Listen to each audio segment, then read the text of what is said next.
को थोड़ा सा सीधा करेंगे और परम पिता परमात्मा का स्मरण। ओम नमः सिद्धि।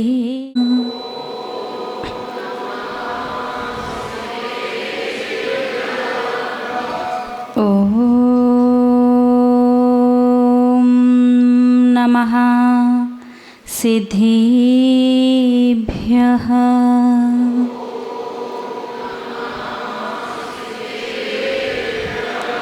ओम नमः सिद्धिभ्यः।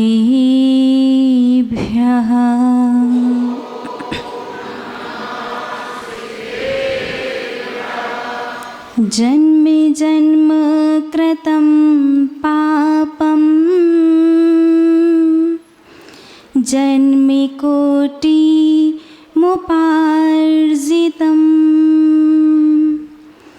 जन्म मृत्यु जरारोगं हन्यते जिनिदैशनात् हन्यते जिनिदैशनात्। जय बोलिए त्रैकालवर्ती त्रैलोक्य पूज्य विश्वाराध्य पंच परमेश्वरी भगवान की। आदि ब्रह्मा आदिम तीर्थंकर वृषभ देव श्री आदिनाथ भगवान की। अष्टम तीर्थंकर श्री चंद्रप्रभु भगवान की।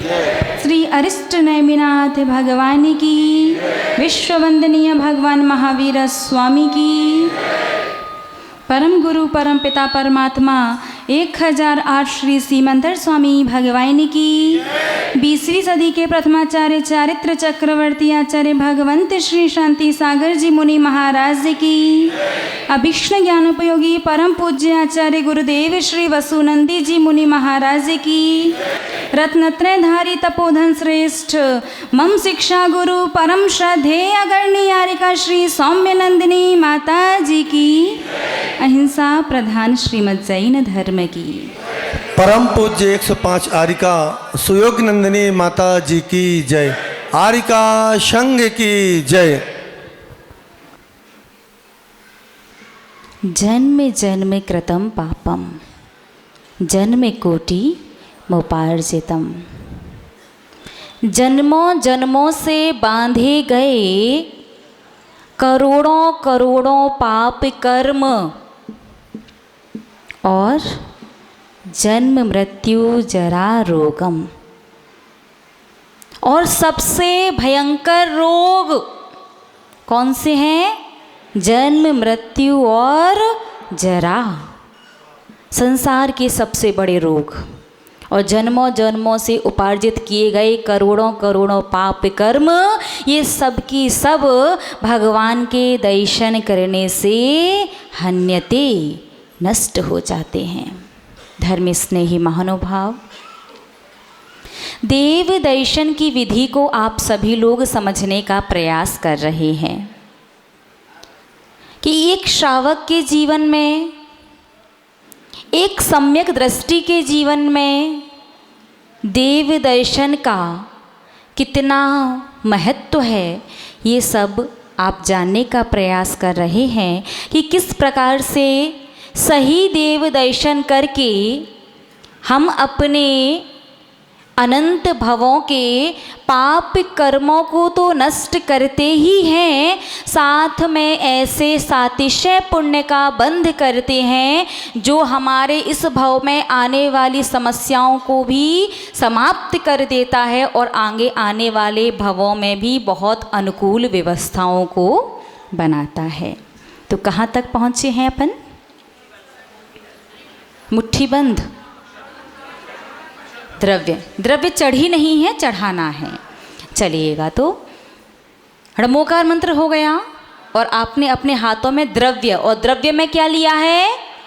अक्षत। सिर्फ सफ़ेद चावल और अंगूठा अंदर करके इस प्रकार से मुट्ठी बनाई है। प्रश्न आपको दिया था कि इस प्रकार से मुट्ठी क्यों बनानी है? आंसर लेकर के आया कोई? कौन लेकर के आया है? क्योंकि यदि कहा जाए कि मुट्ठी बनाओ तो आप ऐसे बनाते, अंगूठा बाहर रहता है। लेकिन जब भगवान के दर्शन करने हैं, आपको अक्षत चढ़ाने हैं, जब आपको पुंज बनाने हैं, तो अंगूठा अंदर करके मुट्ठी बनानी है। क्यों?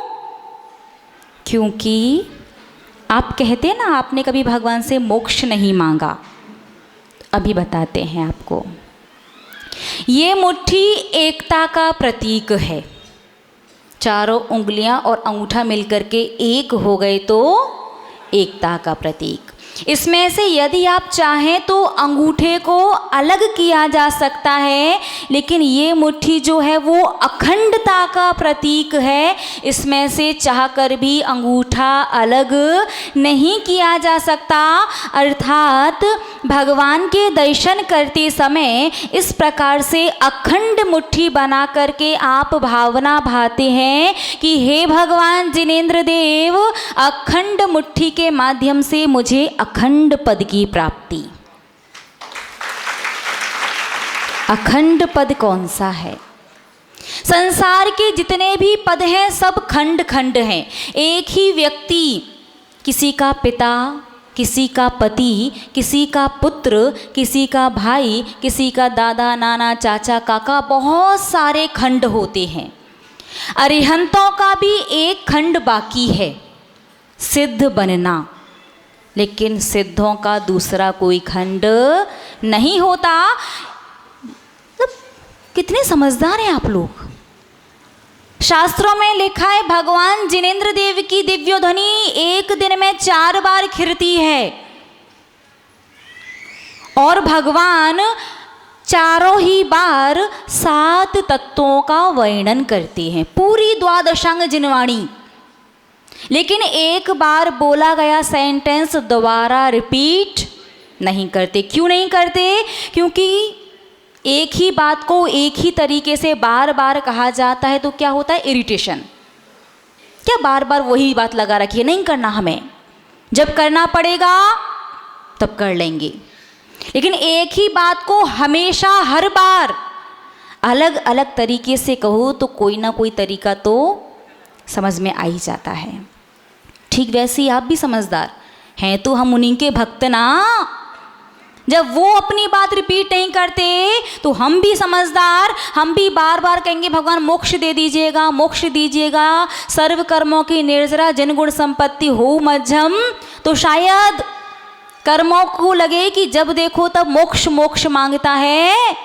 तो आपने भी कहा नहीं, हमने कहा ही नहीं मोक्ष दो, हमने तो कहा अखंड मुट्ठी के माध्यम से अखंड पद की प्राप्ति। आप तो त्रिकाल सर्वज्ञ है ना, आप देख लो अखंड पद कौन सा है। और संसार का एकमात्र अखंड पद है सिद्ध पद। तो आपने मुट्ठी के माध्यम से भी सिद्धत्व की प्राप्ति मांगी। और आपके हाथों में क्या है? अक्षत। और अक्षत किस लिए होते हैं? अक्षय पद की प्राप्ति। अर्थात भगवान मुझे वो पद देना जो मिलने के बाद कभी छूटता ना हो। अध्यक्ष मंत्री के पद जब तक चल रहा है काल, या फिर मोराजी वाले तो इतने अच्छे कि बाकी सांसारिक जितने भी पद हैं, जब तक वो सामने वाला व्यक्ति या आप हैं तब तक ही वो पद है। चाहे पिता का पद हो, पुत्र का हो, पति का हो, पत्नी का हो, दादी का हो, कोई भी पद, जब तक सामने वाला या आप हैं तब तक वो पद है। आप या वो चले गए तो वो चीज़ समाप्त। लेकिन हमें कौन सा पद चाहिए? अक्षय पद, जो एक बार मिल जाए तो उसके बाद उसका क्षय ना हो। तो दोनों ही बार में आपने क्या मांग लिया? मोक्ष। क्योंकि एकमात्र सिद्ध पद ही ऐसा है जो एक बार मिल गया तो दोबारा छूटता नहीं है। धर्म स्नेही महानुभाव, शास्त्रों में पढ़ा होगा आपने कि भगवान से कुछ मांगना नहीं चाहिए। निकांक्षित भक्ति, बिना आकांक्षा के भक्ति करनी चाहिए। तो मुझे बताओ, आप भगवान से बोधि समाधि मांगते कि नहीं मांगते? जिन गुण संपत्ति हो मध्यम, भगवान आपके गुणों की संपत्ति मुझे प्राप्त हो। बोधि समाधि निधानम, मुझे बोधि की, रत्नत्रय की प्राप्ति हो, समाधि मरण की प्राप्ति हो। हे भगवान, दुख खो कम खो बोहि लाओ, मेरे दुखों का क्षय हो, कर्मों का क्षय हो, बोधि की प्राप्ति हो। ये सब कुछ मांगते कि नहीं मांगते? वंदे तद्गुण लब्ध है, मुझे क्या मिले? आपके गुण। अभी तो आपने कहा भगवान से कुछ मांगना नहीं चाहिए, और हर एक पंक्ति में, हर एक चीज में आप मांग रहे हो, तो दो तरह की बातें कैसे? क्योंकि हमारा जैन धर्म याचना का निषेध करता है, प्रार्थना का नहीं। प्रार्थना और याचना की डेफिनेशन, प्रार्थना का तात्पर्य है यूजफुल मांगना, जिसके बाद कुछ और मांगना शेष ना रहे, और याचना का मतलब है यूजलेस मांगना, सांसारिक सुख, जिसके बाद कुछ ना कुछ मांगना हमेशा शेष रह जाए, वो है याचना। और जिसके बाद कुछ शेष ना रहे, वो है प्रार्थना। तो हमारा जैन धर्म प्रार्थना करने के लिए कहता है, याचना के लिए मना करता है। तो आपने मुट्ठी में लिए अक्षत, और अब चढ़ानी है आपको द्रव्य। तो द्रव्य सीधे एक बार में चढ़ा दोगे नहीं, चढ़ाओगे, पुंज बनाओगे। पुंज, पुंज समझते हैं? वो ढेर जैसे जो बनाते हैं। तो पुंज कैसे बनाना है? मुट्ठी खोल करके कि मुट्ठी बंद? बंद मुट्ठी में। कितने पुंज बनाने हैं? बस। बाकी जिनवाणी के और गुरु के कहाँ बनाने जाओगे? जिनवाणी के सामने बना दोगे, और गुरु के बनाएंगे? बोलिए ना।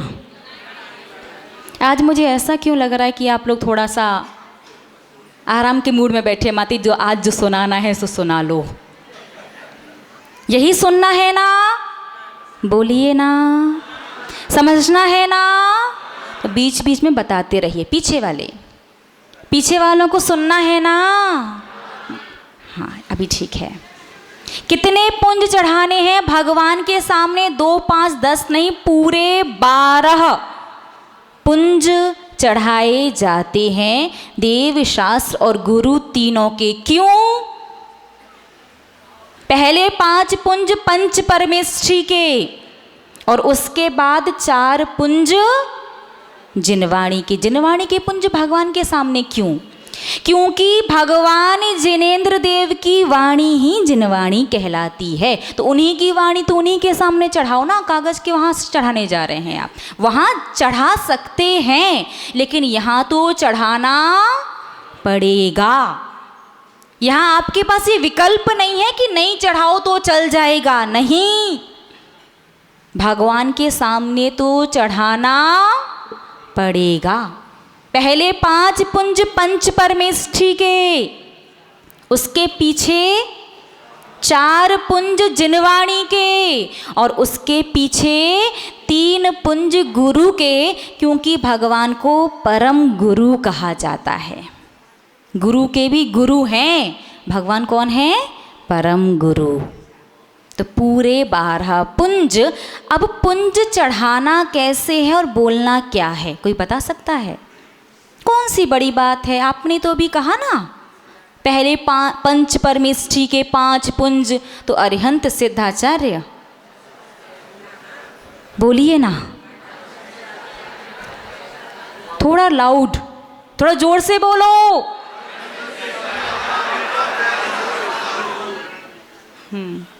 कुछ लोग तो समझ गए, माता जी ने 2-3 बार जोड़ दिया है, कुछ तो है। बाकी कुछ कह रहे हैं कौन सा माता जी को पता चल रहा किसने क्या बोला था। अरिहंत सिद्धाचार्य आपके पड़ोसी लगते हैं क्या?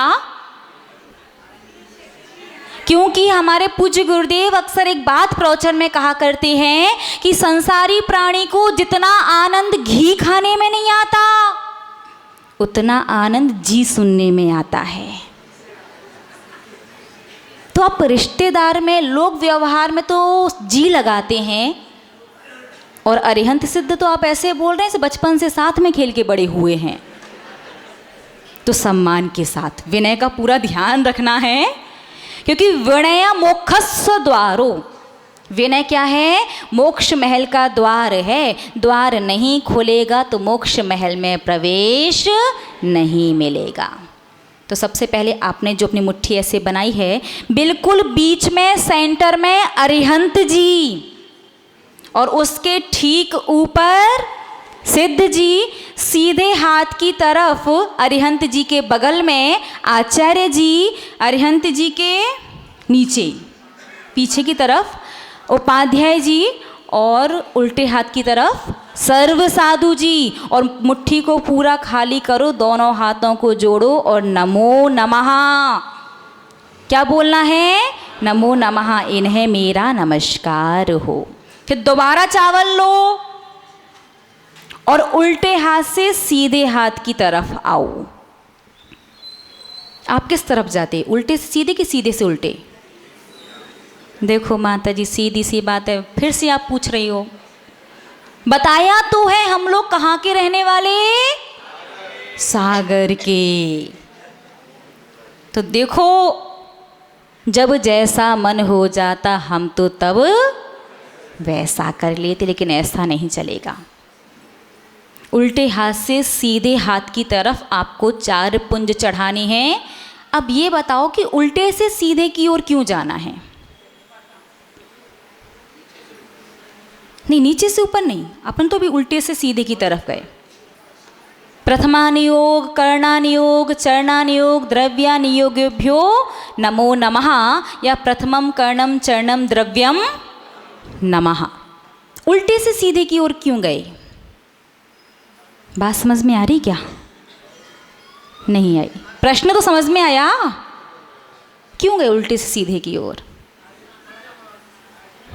क्योंकि मंदिर सम्भव शरण का प्रतीक होता है। किस चीज़ का? सम्भव शरण का। और सम्भव शरण में भगवान का साक्षात तीर्थंकर का मुख पूर्व दिशा की ओर होता है। आपके मंदिर में भगवान का मुख कहीं भी हो, पूर्व में या उत्तर में, लेकिन सम्भव शरण में पूर्व दिशा की ओर, लेकिन दिखाई चारों दिशाओं में देता है। अब भगवान का मुख पूर्व में है तो आपका किस ओर होगा? पश्चिम दिशा की ओर, ठीक है ना? भगवान का पूर्व में, आपका पश्चिम में, तो दक्षिण दिशा किस ओर? उल्टे हाथ की ओर कि सीधे हाथ की ओर? उल्टे हाथ। क्या बात है, ये सब कुछ पता है ना? ज्योतिष और वास्तु पूछ लो, फिर दिशा विदिशा सब कुछ याद आ जाता। तो ठीक है, हम वास्तु की ही बात कर रहे हैं, ज्योतिष की ही बात कर रहे हैं। तो वास्तु के हिसाब से कौन सी दिशा भारी होनी चाहिए? क्या बात है, ताली बजाओ अपने लिए। वास्तु के हिसाब से दक्षिण दिशा भारी ही होनी चाहिए।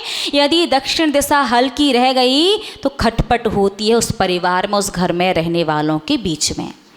तो दक्षिण दिशा उल्टे हाथ की ओर आएगी, वो भारी होनी चाहिए। इसलिए सबसे पहले वहाँ द्रव्य चढ़ा करके, वहाँ पुंज चढ़ा करके अपन ने वो दिशा भारी बना ली, यानी अपने कर्मों का वास्तु सुधार लिया, ताकि ज़्यादा खटपट ना करें कर्म।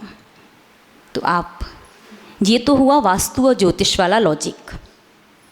अब सिद्धांत की बात करते हैं। सिद्धांत क्या कहता है? सिद्धांत कहता है कि हे भगवान जिनेंद्र देव, मैं संसारी छदमस्त प्राणी हूँ। अपने लाभ को देखते हुए मैं कभी गलत रास्ते की ओर भी जा सकता हूँ, लेकिन आप हमेशा मुझे उल्टे से सीधे, गलत से सही रास्ते की ओर लेकर के ही जाना। इसलिए भी द्रव्य उल्टे से सीधे हाथ की ओर ही चढ़ाई जाती है। ठीक है ना? तो पहले आपने 5 पुंज कैसे चढ़ाए? बीच में अरिहंत जी, सिद्ध जी कहाएंगे ऊपर, सिद्ध जी, आचार्य जी दाईं तरफ, आचार्य जी, उपाध्याय जी पीछे, और सर्व साधु जी बाईं ओर। और उसके बाद नमस्कार कौन करेगा? नमो नमः, आपको मेरा नमस्कार हो। नमस्कार क्यों? अच्छा मुझे बताओ, नमः शब्द का मतलब क्या है? नमस्कार हो, और उसका भावार्थ क्या है, उसका मीनिंग।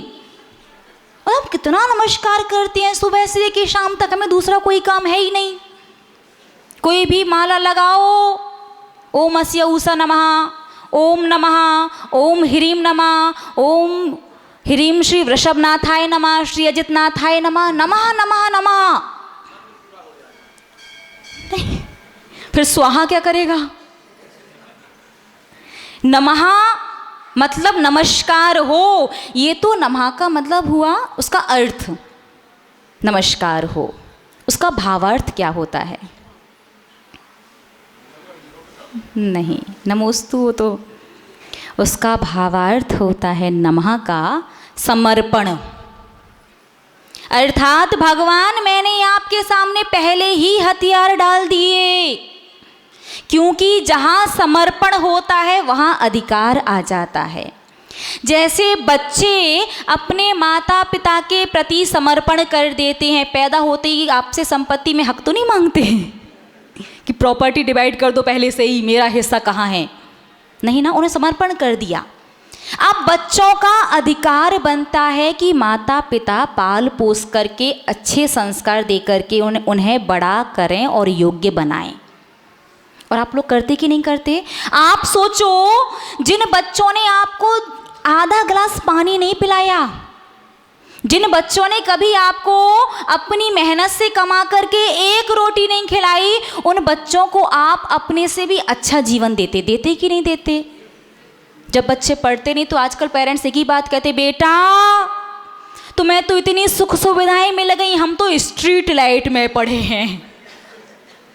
क्योंकि पहले के समय गांव में रहा करते थे और लाइट बहुत मुश्किल से गांव में पहुंची थी। पूरे गांव में एक, हाँ, लालटेन में, दीपक में।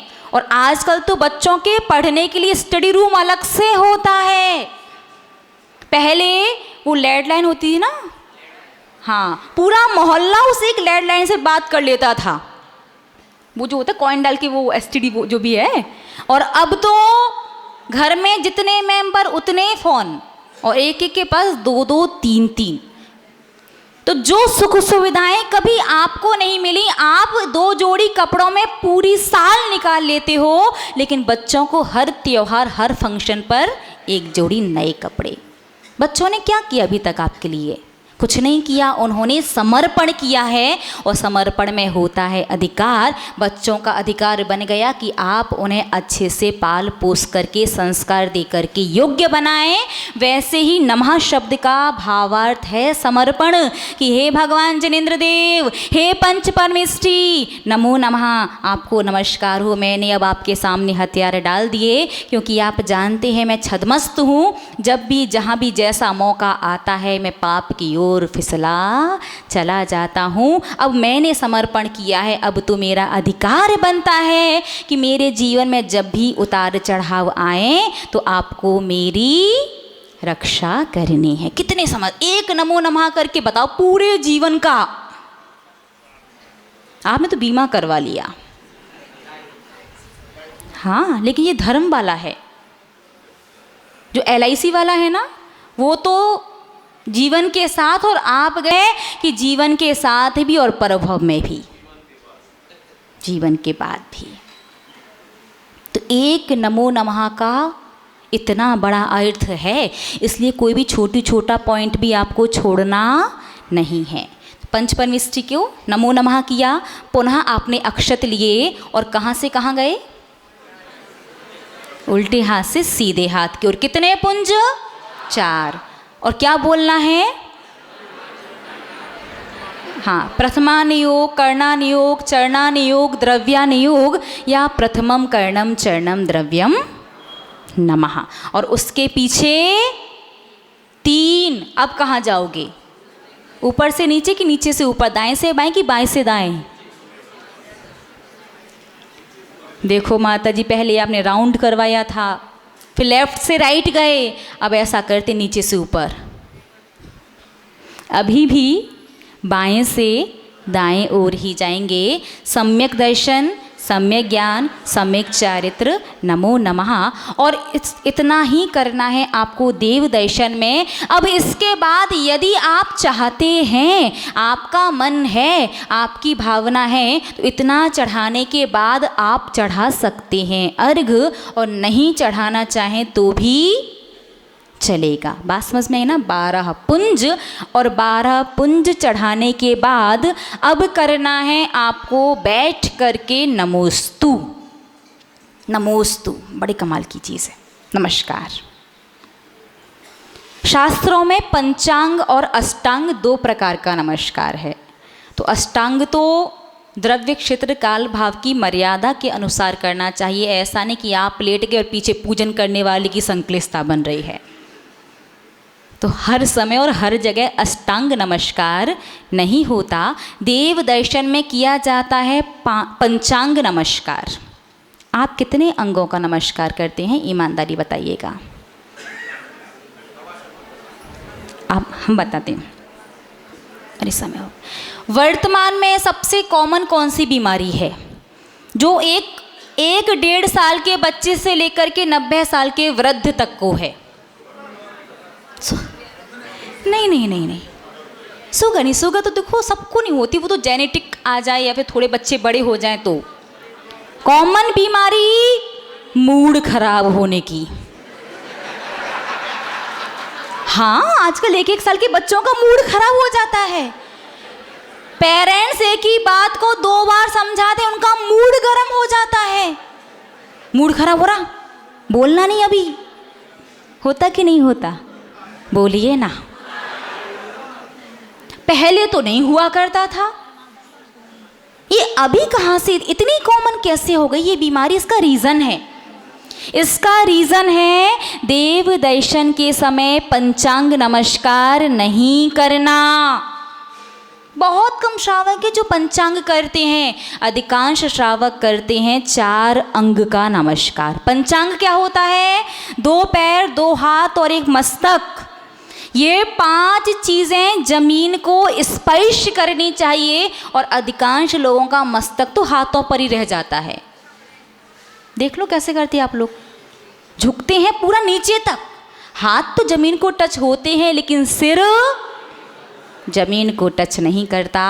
तो पंचांग ना होकर के 4 अंग का नमस्कार करते हैं ना, इसीलिए फिर बात बात पर मस्तक गरम हो जाता है। आज आपका समय पूर्ण हो चुका है। नमस्कार सही से कैसे किया जाता है और पंचांग नमस्कार करने के आयुर्वेदिक के हिसाब से और सिद्धांत के हिसाब से क्या लाभ होते हैं, शेष चर्चा हम आपसे पुनः करेंगे। आप लोगों के लिए 2 प्रश्न। पहला प्रश्न, 9 बार डमोकार मंत्र पढ़ना ही कायोत्सर्ग क्यों कहलाता है? 9 से कम ज़्यादा क्यों नहीं कर? 2-5 बार, 7-8 बार पढ़ लो। 11, 21, 31, 51। 9 बार डमोकार मंत्र पढ़ना कायोत्सर्ग क्यों कहलाता है? और दूसरा प्रश्न, कायोत्सर्ग कैसे किया जाता है? ठीक है ना? यहाँ से या यहाँ से, ये 2 आंसर आपको लेकर के आने हैं। तब तक के लिए जय बोलिए परम श्रद्धेय अगर्णी आरिका श्री सौम्य नंदिनी हकारो नंत वीर्यात्मा बिंदु स्यादुत्तमं सुखम। अरिहम अरिहम अरिहम अरिहम अरिहम अरिहम अरिहम अरिहम अरिहम अरिहम अरिहम अरिहम अरिहम अरिहम।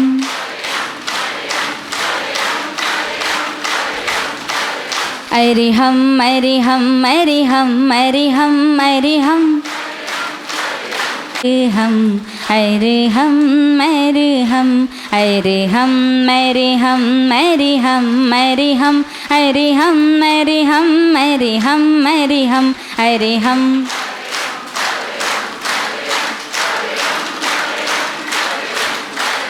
अरे हम अरे हम अरे हम अरे हम अरे हम अरे हम अरे हम अरे हम अरे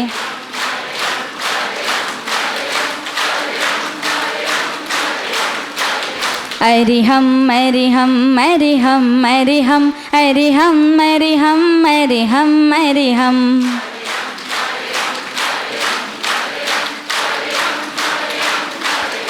और गर्दन, दोनों कंधों का स्पर्श करते हुए दोनों हाथ, पेट का स्पर्श करते हुए नाभि और दोनों पैरों का स्पर्श करते हुए कमर का स्पर्श करेंगे। चलेगा, खोलेगा आँखों को और जनवाणी स्तुति। मिथ्या